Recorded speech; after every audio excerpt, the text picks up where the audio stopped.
জি, আসসালামু আলাইকুম। জি ভাই বলেন।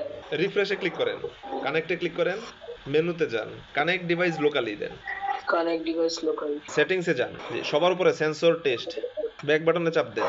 ২ নম্বর option set up tank height, আপনার ট্যাঙ্ক কত লিটারের, সবার উপরে দেন ১৩৫, নিচে দেন ৩০, নিচে সেভ দেন, কনফিগার ওয়াইফাই। একশো। ৩ নাম্বার অপশন অটোমেটিক সুইচ, সবার উপরে এনাবল করেন। 15%-এর জায়গায় 20, 25, 30 একটা দেন, 100%-এর জায়গায় 90 অথবা 95 দেন, সেভ দেন, এবারে ব্যাক বাটনে চাপ দেন, ড্রাই রান প্রোটেকশনে ক্লিক করেন, সবার উপর এনাবল করেন। আপনার ট্যাঙ্ক ভরতে কতক্ষণ সময় লাগে ওইখানে আপনি 3 মিনিট, সেভ দেন, ব্যাক বাটনে চাপ দেন, স্ক্রল করে নিচে যান, আপডেট ফার্মওয়্যারে ক্লিক করেন। দেখেন তো ডিভাইসটা খুব দ্রুত ব্লিঙ্ক করতেছে কিনা। হ্যাঁ হ্যাঁ ব্লিঙ্ক করতেছি। হ্যাঁ হ্যাঁ হ্যাঁ, আপডেট নিচ্ছে, একটু অপেক্ষা করেন।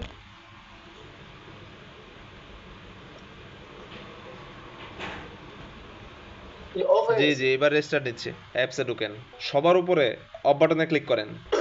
এটা মোটর চালু হয়েছে। জি। আপনার সেটআপ কমপ্লিট। ভালো থাকবেন, আসসালামু আলাইকুম।